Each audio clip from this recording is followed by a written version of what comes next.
bem-vindo ao canal Inspirar. Vamos compartilhar mais opções para o seu crescimento espiritual e trazer fé à sua jornada e mudar a sua vida com pregações em áudio.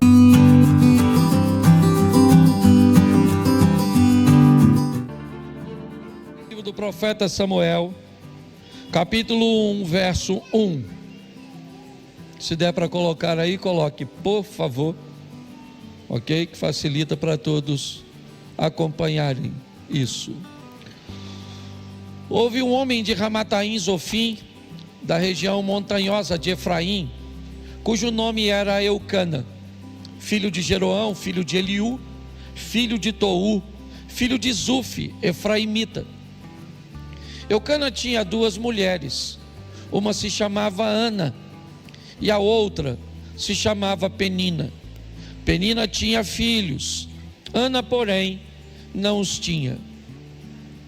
Este homem subia da sua cidade de ano em ano a adorar e a sacrificar ao Senhor dos Exércitos em Siló. Estavam ali os dois filhos de Eli, Ofni e Finéias, como sacerdotes do Senhor. No dia em que Eucana oferecia o seu sacrifício, dava a ele porções deste a Penina, sua mulher, e a todos os seus filhos e filhas. A Ana, porém, dava a porção dupla, porque ele a amava, ainda mesmo que o Senhor lhe houvesse deixado estéril. A sua rival a provocava excessivamente para a irritar, porquanto o Senhor lhe havia cerrado a madre. E assim o fazia ele, de ano em ano. E todas as vezes que Ana subia à casa do Senhor, a outra a irritava, pelo que chorava e não comia. Então Eucana, seu marido, lhe disse: Ana, por que choras? Por que não comes? E por que está de coração triste? Não te sou melhor do que 10 filhos?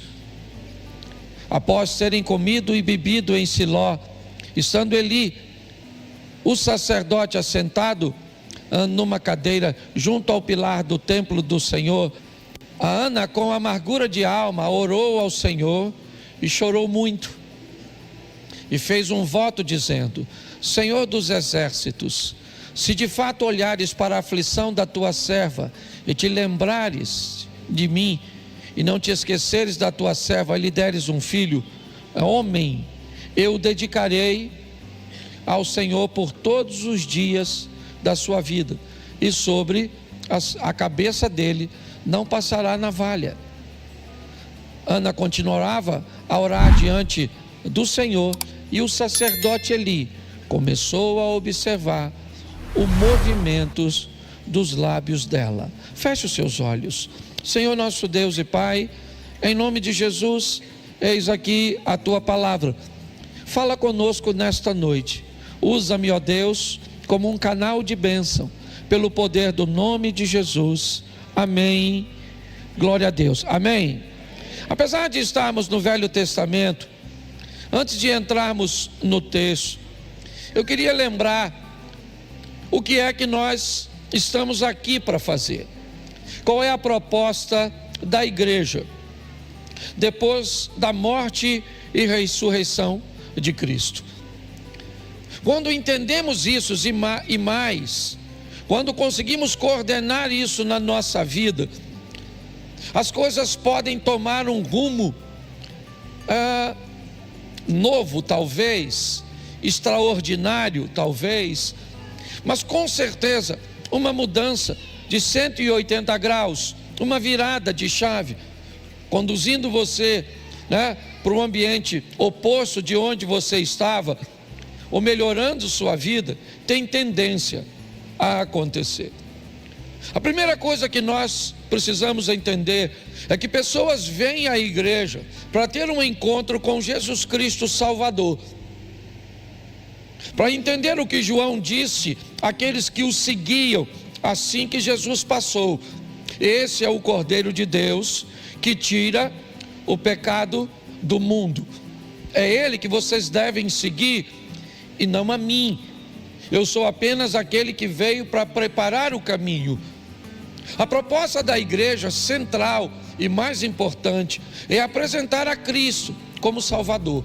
É fazer com que as pessoas tenham um encontro com Deus por intermédio de Cristo, auxiliado e motivado pelo Espírito Santo. Se nós não entendermos essa dinâmica, corremos o risco de nos tornarmos religiosos, de frequentarmos a todos os cultos, de conhecermos todos os hinos, de somos capazes de ofertar, de carregarmos uma Bíblia debaixo do braço, mas dificilmente nos tornaremos cada dia mais parecidos com Cristo. A palavra cristão sobre nós nos impulsiona a nos tornarmos o máximo possível semelhante a Cristo, reduzindo todos os dias de nossa vida, certo? O poder e a força da carne, o poder e a força do pecado. É obviamente que nenhum de nós nos tornaremos perfeitos. A Bíblia diz que para que nós nos tornemos perfeitos, aquele que é perfeito precisa vir primeiro, porque quando ele vier, certo? Aí sim, nós seremos conduzidos a um novo corpo, a um novo nome, e todas aquelas promessas da igreja ao Apocalipse estarão sobre nós. É verdade. Enquanto isso não acontecer, o melhor que temos a fazer é observar no meio da igreja as pessoas que já conseguiram alcançar padrões mais elevados. Enquanto Cristo não volta, mantenha seus olhos naqueles crentes que conseguem ser mais fiéis. Utilize esses crentes como parâmetro. Paulo disse: sede meus imitadores, olhem para mim, assim como eu busco imitar a Cristo. E ele ainda disse, certo, que de todos aqueles que ele conhecia, o maior pecador era ele, o que fazia com que ele não tivesse direito de acusação a ninguém. Hoje é muito comum você encontrar pessoas que dizem: eu não quero ir para a igreja, porque por que eu vou para a igreja se fulano que está na igreja tem aquele comportamento? Bom, ninguém está te oferecendo esse fulano que você elegeu como comportamento, ou como comportamento, como padrão. É muito interessante que dificilmente as pessoas que não querem vir à igreja, elas não conseguem utilizar alguém que tem um comportamento positivo. Elas sempre querem se sustentar, né, pautada nas pessoas de comportamentos ruins. E pior, essas pessoas sempre existirão. Sempre existirão as pessoas na igreja, certo? Com intenções e comportamentos tóxicos, nocivos. Nós não temos autoridades para, né, agirmos de forma severa contra essas pessoas. A Bíblia nos orienta que um dia um anjo virá e este anjo separará o joio do trigo, porque essa não é uma função nossa, e sim do Senhor. Pautado nisso, é importante que nós venhamos entender que na igreja, pare de olhar para quem tem um comportamento ruim, pare de olhar para quem você já conseguiu identificar, mesmo chegando depois dessa pessoa, que você, quando chegou na igreja, assim que você chegou e olhou para essa pessoa, você descobriu que mesmo sem Cristo, seu comportamento já era melhor do que ela, do que o dela, e ela já está aqui 3, 4 anos na igreja. Antes de receber a Cristo, você já era ou já tinha um comportamento melhor do que o dessa pessoa. Isso vai acontecer. Se você não estiver preparado para isso, para selecionar os padrões cujos quais, né, você vai observar aqui, mas observe os membros da igreja, observe aqueles que vêm nos visitar e tem coisas que nós muitas vezes não temos, já alcançaram, certo? Intimidades que nós ainda não alcançamos. Se espelhe nessas pessoas, isso te motivará a prosseguir, a continuar.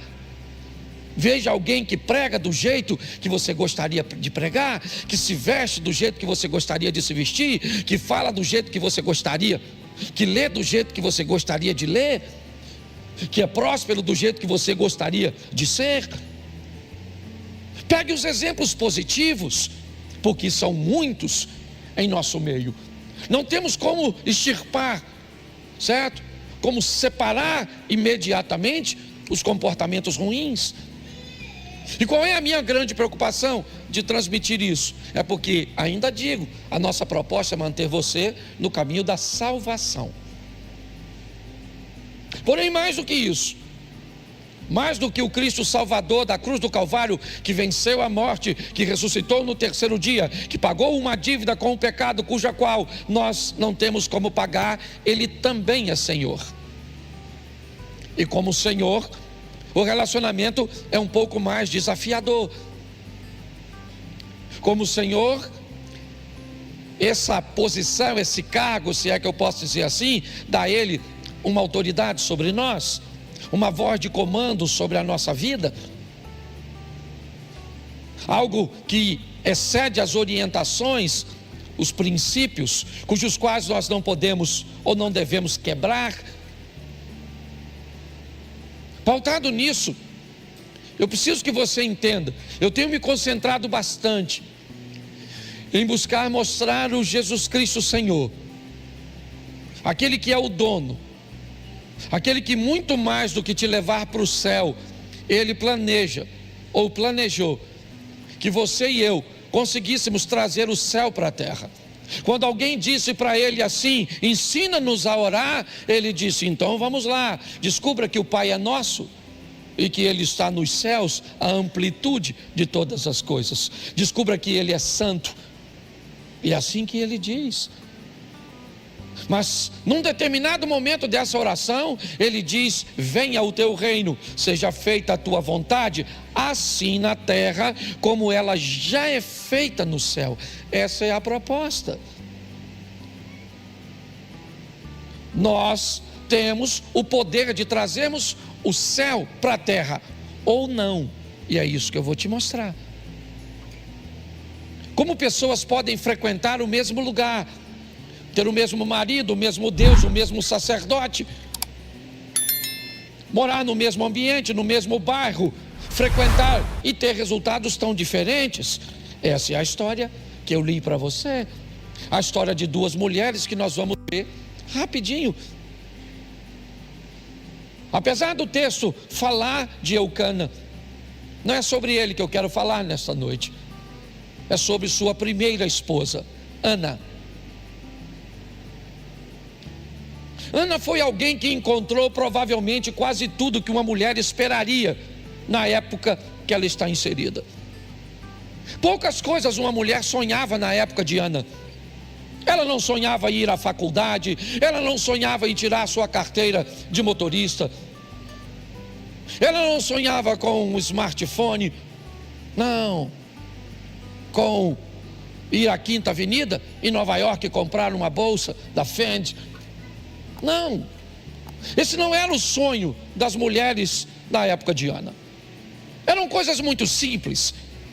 Ela sonhava simplesmente em achar um bom homem, e que, se possível, ele a amasse e ela conseguisse amá-lo, onde a maioria dos relacionamentos eram por conveniência, eram arranjados, eram escolhidos pelos pais, onde o pai estabelecia um dote, e aquele que pagasse o dote dentro de alguns padrões seria o escolhido. Mas Ana não. Ela conseguiu um homem extraordinário, Eucana. Muito mais do que um homem que poderia pagar seu dote, ele era um homem que a amava. E mais do que isso, ele é um homem que Ana aprendeu a amar. Então já está quase tudo certinho para Ana. Até que um pouco depois do casamento, junto com seu esposo, Ana descobre que seu segundo sonho, que é tão simples, na maioria das vezes não vai ser para ela, ser mãe. Ana não consegue engravidar. Eu não sei quanto tempo durou, mas provavelmente mais de 2 ou 3 anos. Eucana é alguém que deseja ter filhos. Ele está debaixo de uma cultura de que isso é importante. Ana não é bem vista pela sociedade. Alguns até a discriminavam, achando que ela era amaldiçoada. Sim. Você estranha isso na época de hoje? Olhe para os ambientes de periferia. Olhe para os ambientes onde pessoas estão próximas a outras que têm muito mais do que ela. Às vezes talvez isso não seja feito de forma velada, explícita, mas em muitos ambientes você vai encontrar alguém às vezes te olhando de cima, porque pode andar num carro melhor do que o seu, achando que é melhor do que você. Por que não dizer que essa pessoa se sente mais abençoada do que você, e você, certo, menos favorecida? A história se repete ao longo da humanidade. Vamos trocar apenas um pouco dos valores, mas o ser humano, ele é sempre assim. Basta ter algo a mais do que alguém, que a sua posição se sobressai. Ana não consegue ter filhos. E agora, contrária à sua vontade, provavelmente, mas talvez tendo que aceitar, seu marido precisa de uma mulher que gere. Ele precisa de uma outra mulher. Ele tem a legalidade disso. Então, nesse cenário, chega Penina. Penina chega para ter aquilo que Ana não pode ter. Vai morar na mesma tenda ou numa tenda bem próxima. Vai agora dividir com uma outra mulher e com os filhos dessa mulher tudo aquilo que seria para ela. Uma coisa fica clara, me parece, para Ana: ela não vai dividir o amor de Eucana. Eucana sempre deixou isso muito claro. O amor da vida dele era Ana e não Penina. Mas já que Ana não pode ter filhos, Penina entra para dar a Eucana aquilo que Ana não pode dar. O problema é que Penina quer mais. Penina não quer apenas a barriga, o filho, não. Penina quer o amor. Sim, ela vai lutar por ele. Ela vai fazer o que puder para ter o amor deste homem, porque ela precisa ser completa, ela precisa ser plena. Ela tem filhos, sim, ela vai ter, mas ela não é amada. Enquanto Ana é amada, mas não tem filhos. Eu acho que talvez isso não seja tão difícil também de colocar nos nossos momentos atuais, onde pessoas estão atrás daquilo que o outro tem, enquanto o outro estão atrás daquilo que ela tem. Tem gente aqui com dinheiro, mas não tem saúde. Tem gente com saúde, sem dinheiro. E quem não tem dinheiro, quer dinheiro. Quem não tem saúde, quer saúde. Quem não tem um cônjuge, quer um cônjuge. Nós estamos sempre atrás daquilo que não temos. Queremos ser plenos. Eucana pode devolver a Ana, é verdade. Ele pode devolver essa mulher. Ele só não devolve Ana porque ele a ama. Mas eles são crentes. Frequentam uma igreja num bairrozinho chamado Siló. Lá tem um pastor chamado Eli. Ele tem alguns diáconos ou presbíteros ou obreiros, como queiram colocar aqui, que trabalham e auxiliam o culto. E eles vão para lá. Eles acreditam que lá está a presença de Deus. E é para lá que eles vão adorar ao Senhor todos os anos. Eucana junta a sua família, seus filhos, Ana e Penina. Eles vão juntos para Siló, é verdade. Porém, Penina continua tendo filhos, mas sem amor. Enquanto Ana continua sem filhos, porém amada. Eu só quero lembrar você que o Deus de Penina é o mesmo de Ana. Eu só quero lembrar a você que não há nenhuma preferência por Penina nem por Ana, porque Deus não prefere nem a mim nem a você. Perante Deus todos nós somos iguais. Nós temos missões diferentes, viveremos em níveis diferentes, ok? Isso é verdade. Teremos níveis intelectuais diferentes, teremos virtudes diferentes, moraremos em casas diferentes. Se você se aproximar de mim, você vai descobrir duas coisas ao viver perto de mim: você é melhor em muitas áreas do que eu. Mas quando você for viver perto de mim, você vai descobrir que eu sou melhor que você em muitas áreas. Porque quando nos aproximamos, descobrimos virtudes e defeitos. E cuidado com as pessoas que são capazes de identificar, principalmente suas virtudes, de formas imediatas. Pessoas que acham virtudes rápidos serão as mesmas rápidas o suficiente para encontrarem seus defeitos. É mais ou menos isso. É isso que está acontecendo. Todo ano vai para lá e nada muda para nenhuma das duas. Todo ano Penina volta para casa sem o amor de Eucana. Todo ano Ana volta para casa sem um filho no ventre. Anos e anos se passam. O tempo vai passando. Mas pelo menos é um pouco mais fácil talvez para Penina. A maioria das mulheres não eram amadas mesmo, né, gente? Casava por conveniência. Quem sofria mais era Ana.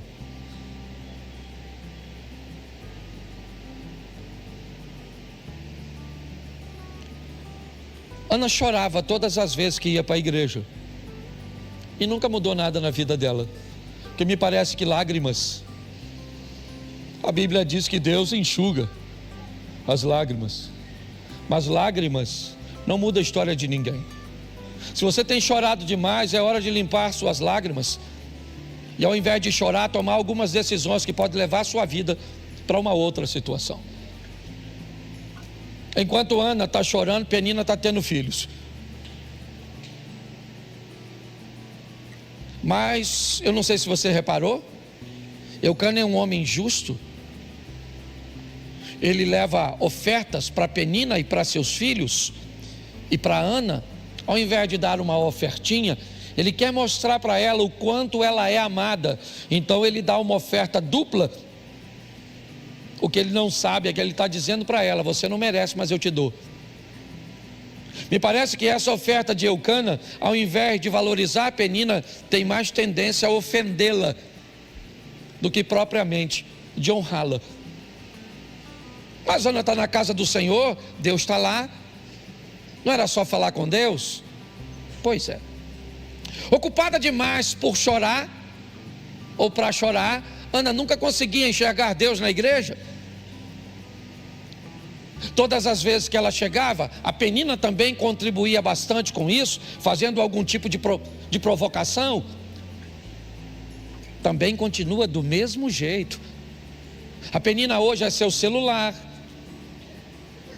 A Penina hoje é alguém que vai bater um papo com você. A Penina hoje é um problema muito sério que você deixou lá fora para resolver. Então você veio para a igreja, mas você é um ser humano, então você não tem como deixar o problema lá fora. Ele está aí, preocupando sua mente. A Penina ainda continua, ela trocou de nome, é verdade. Pessoas vêm para a igreja, mas não prestam atenção.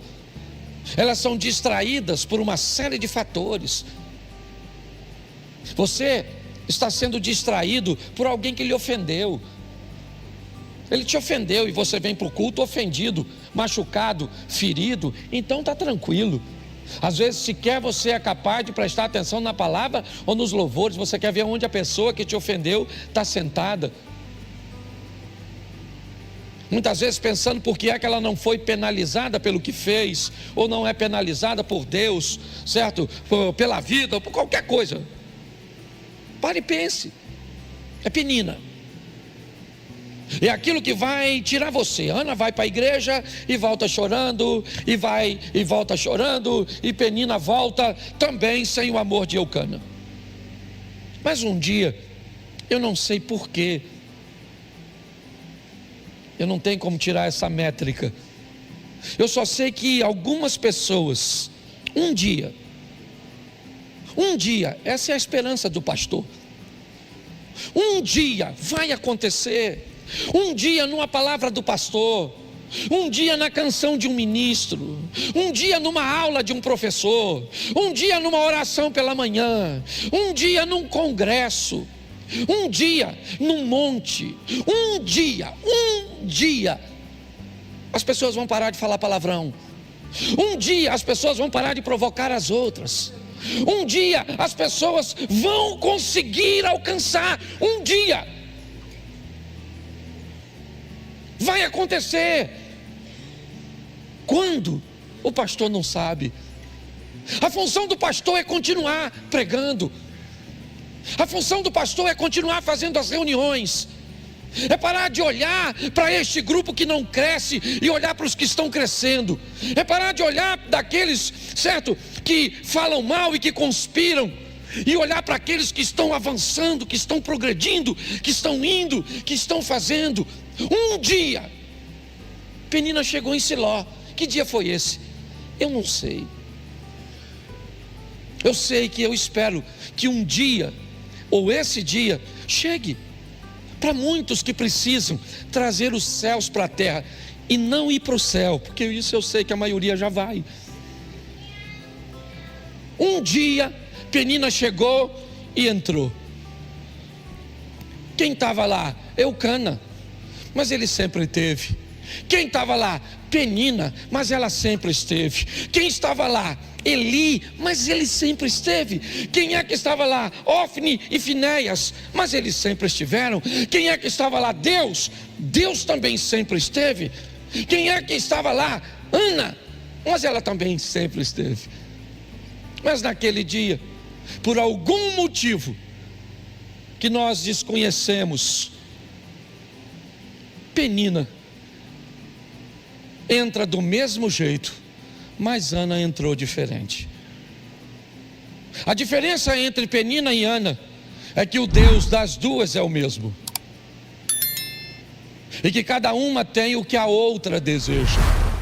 A diferença é que uma das duas vai sair desse ambiente realizando aquilo que deseja e a outra não. Essa é a igreja.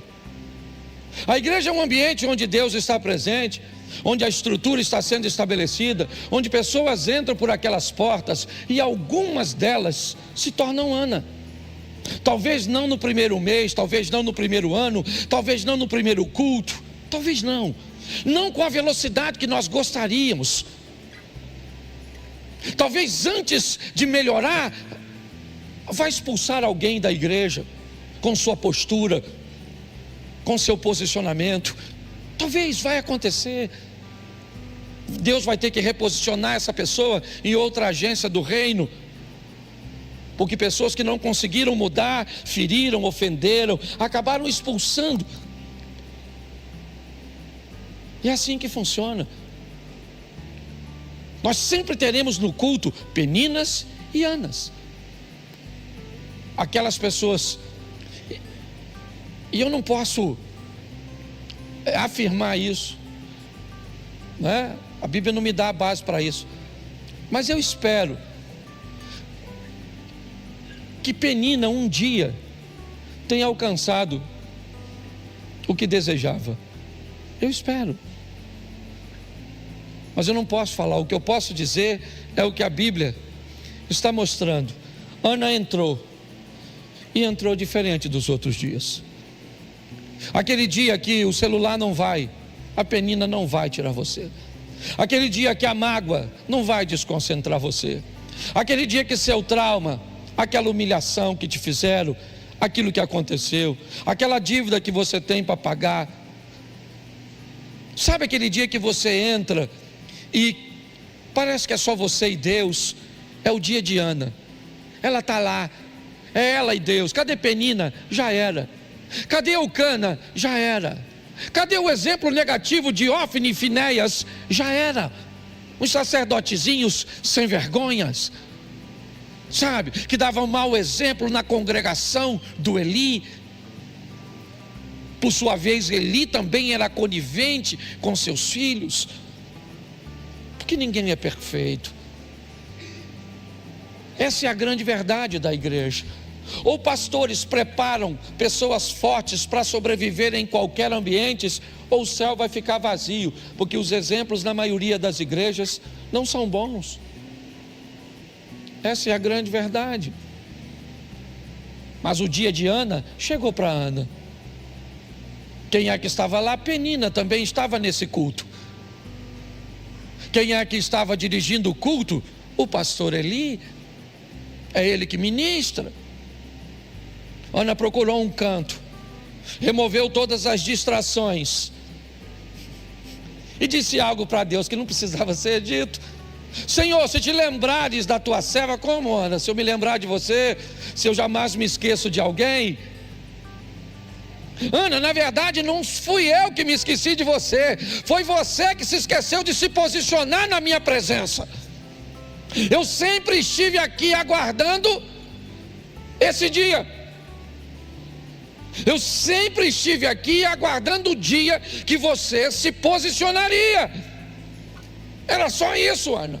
Se te lembrares da tua serva, e se da tua serva não te esqueceres, e se na tua serva deres um filho varão, eu lhe darei todos os dias a Ana. Vamos conversar então, Ana. Então quer dizer que a Ana parou de pensar nela e começou a pensar no reino. Então quer dizer que a Ana parou de pensar em si mesmo, enriquecer para si, em ter para si, em si mesmadas. É isso? Então, Ana, eu gostei da sua proposta. E ela está conversando com Deus. Ele não pode ouvir. Ele não ouve o que Ana está dizendo. Mas Ana está conversando com Deus como nunca conversou. Então Deus atrai a atenção de Ana para Eli. Eli começa a olhar para Ana. Ela está quieta, chorando. E Eli olha para Ana e diz: o que está acontecendo? Você bebeu alguma coisa? Ela disse: não é nada disso. Eu estou aqui buscando algo em Deus. Ele disse: então pode ir para a sua casa. Deus ouviu a sua oração. Deus ouviu a sua petição. Tá bom. Vamos embora para casa. Vamos embora, Eucana. Vamos embora quem? Vamos embora, Penina. Penina estava no mesmo culto, sim ou não? Viu acontecer alguma coisa com ela? Mas Deus estava no culto. O milagre aconteceu? Para Ana, sim ou não? Para Penina, sim ou não? Porque milagres acontecem na igreja. Para Ana e não para Peninas. Para quem se posiciona, para quem vence a distração, para quem consegue sobreviver os maus exemplos, Deus estava lá, isso é notório. Mas Ele não estava lá para Penina, porque Penina não se posicionou. Ana volta para casa. Penina não sabe de nada. É verdade. E ela vai levar um choque, porque já já Ana aparece grávida. Ana engravidou, meu Deus. Mas Ana engravidou porque Deus queria dar Samuel. Nossa, porque nós sabemos o nome dos filhos de Ana e não sabemos o nome dos filhos de Penina. Porque Ana tem alguma vantagem sobre Penina? Não. Tem vantagem nenhuma sobre Penina. O Deus de Ana é o mesmo de Penina. Estava no culto para Ana e para Penina. Podia mudar a história de Ana e a história de Penina. Ele só não mudou a história de Penina porque Penina não se posicionou. O Deus estava lá na cruz do Calvário. Do lado tem 2 ladrões. Não interessa o que eles roubaram, são 2 ladrões. O que está no meio pode salvar os 2, mas não salva. Só salva um. Por quê? Porque a posição do outro. Mas está todo mundo na igreja. Qual é a preocupação? A preocupação é que quando pessoas estão no mesmo ambiente, vivendo coisas diferentes, inevitavelmente nós teremos problemas entre elas. É só uma questão de tempo até alguém olhar e ver que a outra está sobressaindo, a outra está crescendo, a outra está aparecendo, a outra está prosperando, as coisas estão acontecendo na vida da outra. E aí nós temos problemas. Nós temos problemas porque o pastor dá mais atenção. Nós temos problema porque Deus trata ele ou ela como uma queridinha. E na verdade não é. O que Deus está esperando é um posicionamento. A minha postagem de hoje na internet, eu já vou terminar aqui, ela falava mais ou menos sobre isso. Sobre as pessoas livres de verdade. Os livres, eles não acordam a hora que querem, eles acordam na hora que precisam. Os libertos não compram o que querem, compram o que precisam, fazem o que precisa ser feito no momento. Eles não estudam porque querem, estudam porque precisam estudar. Não lava roupa porque quer lavar, lava roupa porque precisa lavar. Não paga a conta porque quer pagar, paga a conta porque precisa pagar. Não vem à igreja porque quer vir, vem à igreja porque precisa vir. Muitas vezes nós viemos e fazemos. Os vencedores são aqueles que fazem o que é preciso fazer e não o que querem. Você vai encontrá-los tão bem-sucedidos que são capazes de, em algum momento, darem o luxo a si mesmo a fazer o que querem. Eles são capazes de se organizar para dar a si mesmo 1 hora ou 2 de lazer. Eles são capazes de organizar e tirar um dia por semana para fazer o que querem e não o que precisam. Eles são capazes de tirar 2 vezes por ano, 3 vezes, 1 vez por ano, 30 dias, viajar. Mas a maior parte do tempo que você vê os vencedores, eles não estão fazendo o que querem, eles estão fazendo o que precisam. É assim que as coisas funcionam. Pessoas que vivem assim, trazem o céu para a terra. Pessoas que vivem assim, protagonizam suas próprias histórias.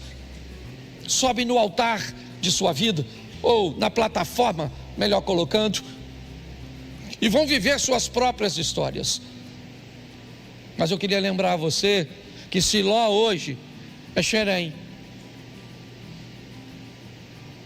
e que aqui é o lugar onde Deus está presente, e que o culto está acabando, e você precisa definir quem você é, Penina ou Ana.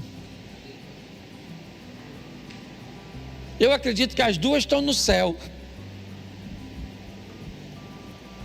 Mas trazer o céu para a terra, trazer o céu para a sua vida, é a grande essência. Olhe para aqueles que são bons exemplos. Ore por aqueles que ainda não são. Entenda que o dia de Penina, eu nem sei se chegou, para que ela mudasse e vivesse melhor, para que ela mudasse e fosse um melhor exemplo. Talvez Penina foi para o céu, não tendo uma vida tão boa aqui na terra, por causa de sua conduta, de sua maneira. Essa é a grande verdade. Mas nós não podemos perder tempo com isso. Olhe para a igreja, para quem está orando. Olhe para quem está cantando. Olhe para quem está estudando. Olhe para quem está vencendo. Olhe. Curta as fotos de pessoas, certo, que estão fazendo a coisa certa. Vamos observar os bons exemplos. Porque Deus está na igreja e está para todos.